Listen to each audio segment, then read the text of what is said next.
Hey guys, the Fire Brothers here. My brother couldn't be here today, as always, because he's off starring in the new live-action Sonic 2 movie. Yes, that exists, and please do not commit suicide because of that. The world is a darker place for it. But anyways, jokes aside, today I have some spoilers for the B movie, and while they're not massive spoilers, they do spoil some scenes, some character interactions, as well as some of the details, personalities of some of the newest characters like Dropkick and Shatter. It also confirms a few theories and suspicions a lot of the fans had for a while, so I'm gonna be talking about them as well. So if you're cool with spoilers, then you can stay, but if you're not cool, this is your one chance to leave the video, but they're minor spoilers, so you probably don't mind that much. So this is from the TFW 2005 website, and Empire Magazine reveals the interview they had with Travis Knight a while ago, and Travis Knight confirms a couple of things, and he also hints to some other things, like a new character appearing in the movie. I'm gonna say who he is later in the video, so if you wanna, hear about that, just stick around. First, keep in mind that they're interviewing Travis Knight. He is giving direct answers to the interviewers, like how he made the movie, who these characters are, how they're going about, shooting the movie, that kind of stuff. And one of the questions they asked them is, who are his favorite G1 characters? And he said Optimus Prime, Shockwave, Soundwave, and Bumblebee. Now this confirms that Travis Knight does know about G1. I mean, the second trailer kinda confirmed that, but there's people out there who say that Travis Knight knows nothing about G1. And I'm guessing this is just him reinforcing the fact that he does in fact know about G1, because ever since, Blitzwing got confirmed to be in the movie, it has been a running joke amongst the fans that Travis Knight doesn't know anything about G1, and that's just not true.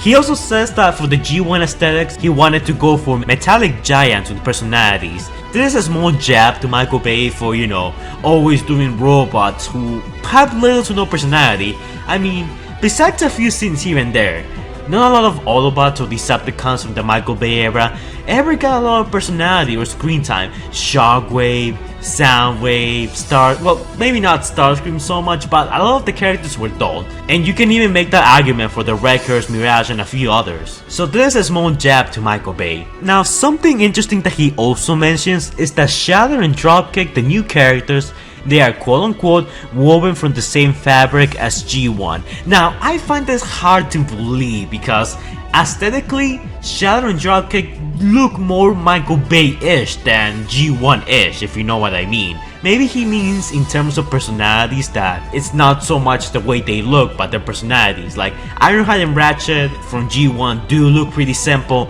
but their personalities more than make up for their simple design. So maybe that's what he's talking about here. He also confirms that Shatter is inspired by G1 Nightmare, which, I mean, obviously, I think we all had our suspicions, but this pretty much confirms it, without the nunchucks. So Shatter is not gonna have any nunchucks. So for people who were saying that we were going to see Shatter with nunchucks, you are wrong. He also reconfirms that Dropkick is inspired by G1 Megatron. Now, I don't really see this. Maybe in the head there's some similarities between, G1 Megatron's head and Dropkick's head, but still.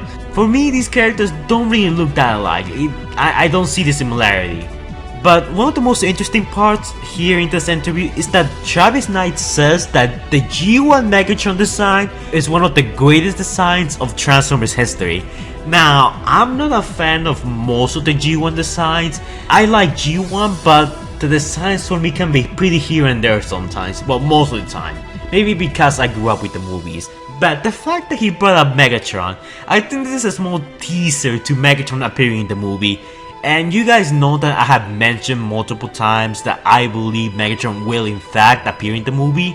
And I think this kinda just reconfirms that. Well, it doesn't confirm it, but I believe this is a small teaser, from Travis Knight's part to let us know that we will in fact see Megatron. But I think the question we should be asking ourselves is not if we're gonna see Megatron or not, is how Megatron is gonna look like.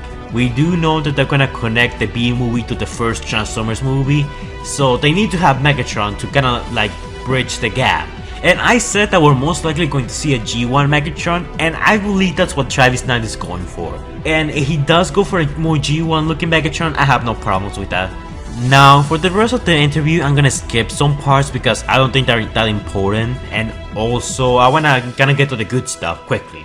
So Travis Knight does mention that Charlie's actress, I forgot her name, I'm sorry, but he mentioned that she's a really good actress in the movie and that she's so expressive, like she expresses her emotions pretty well in the movie, which I'm actually looking forward to that. I don't know much about the actress, but in my opinion, anything is a step up from Sam Witwicky. I'm sorry, I just really don't like Sam Witwicky. Even as a kid, I never liked him.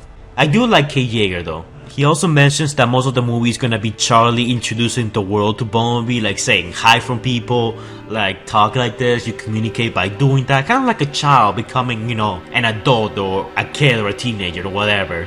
We do know that Bumblebee will lose his memories in the movie and that will relegate him to behave more like a child, which I have no problem with that as long as it's handled in an interesting way. Any premise in the world can be made good, it's just the execution that matters. Now, something interesting that Travis Knight also mentioned is that he said that Dropkick has an unusual, quirky sense of humor. Now, I don't know what he means by this because he wasn't that specific, but Dropkick is gonna have some kind of sense of humor. When I hear the words quirky sense of humor, it reminds me of a character from Star Wars. There is this character from Star Wars The Old Republic, I forgot his name, I haven't played the game but I heard about him. He's a droid that's a mercenary and basically calls humans meatbags. That's humor for him, like he says, oh, there's a meatbag saying that you owe him money, should we shoot him? I think that his sense of humor is gonna be like a sick sense of humor, like I don't know what kind of sense of humor Dropkick will do, but I think his sense of humor will be pretty evilish, like laughing at evil stuff or making jokes about, killing Autobots or killing kids or killing people, I don't know. He could be like that one character, he could be like the Joker of the movie. Now, something that Travis Knight also mentions, and I also think this is a small jab to Michael Bay, is that he says that he wanted to, make explosions like Michael Bay, but he wanted to keep it in moderation. Like a small jab at Bayhem. He said, quote unquote, that Bumblebee is not a firebug. There's not gonna be explosions every time he steps on the ground or every time he falls. So I give him props for that because the explosions can get a little, excessive from time to time in the Bay movies. But if we see them in moderation, I have no problem with that. So the next two things I'm gonna mention are spoilers. Now, he did confirm that we're gonna see way, and I mean way more robots that we've seen so far. And so far we have about 15 characters revealed. I made a video about that if you wanna go check it out, help yourself. And this pretty much confirms that we're gonna see more characters than the ones we saw in the trailer. He said characters that we haven't seen yet. And so far, we have like 15 characters from the second and third trailer that I revealed a while back. So we can expect many more characters. We could see Sideswipe, Mirage, Ironhide, Ratchet, RC. So many characters can appear now. But this also kind of scares me since this means that if we have seen like a small fraction of the robots that will appear in the movie, then that kind of tells me that we're gonna see, characters like Ironhide, Ratchet, Cliffjumper for very few scenes. They're gonna have very little screen time, and that's kind of upsetting, but at least we're gonna get to see them on their full-on G1 glory. And to end it all, we got the thing that's gonna get you the most excited. Travis Knight confirmed that we're gonna see a full-on battle scene on Cybertron. It's not gonna be like a couple of scenes where Bumblebee's on Earth and then he cuts back to Cybertron. We're actually gonna see a full-on scene where the Autobots are just fighting Decepticons. Now, this is something that I always wanted in a Michael Bay movie, seeing Autobots engage Decepticons like army to army. In the Michael Bay movies, it was always the humans and the Autobots, and one Autobot could slay like a dozen Decepticons by himself. I always prefer to see them engage from army to army. One Autobot army on one side, the other an army of Decepticons. Like, that's the kind of warfare I wanted to see. Not really much Autobots and humans working together with very few Autobots in between. This is a nice change and we will not be seeing any humans on Cybertron, so I'm really hyped for that scene. I cannot wait to see it. But yeah, that's about it for the interview. We got a couple of images that come with the interview, but they're nothing major, nothing new, just some shots of how they shot the movie. But we're gonna skip that because it's not that relevant to our discussion right now. But yes, I'm actually really excited for the B movie. We're about like 50 days away from the B movie. I'm really excited, I can't wait for it. and so far everything seems to be heading in the right direction. Sure, we stumbled a little once we found out that, you know, this is Blair's wing, but then the excitement picked up with the second and third trailer, and now it seems like it's heading the right direction. So let's see if they can keep this momentum going. But anyways guys, those are just my opinions. What do you guys think of, you know, all the reviews right here? Are you guys happy for them? Are you guys upset with them? You guys already heard my opinion and now I want to hear yours in the comments down below. So, you know, feel free to comment. So before I end the video, I'm gonna give some Patron shoutouts to Librado Marufo, aka L, Sachi Morak, aka Mirage, and Transtheories, aka Nagat. Make sure to go check out Transtheories' channel. Thank you guys for donating. I couldn't do this without you. I'm canceling the whole Patreon thing, so you know, if anyone was thinking of donating, don't do that anymore because I won't be accepting it.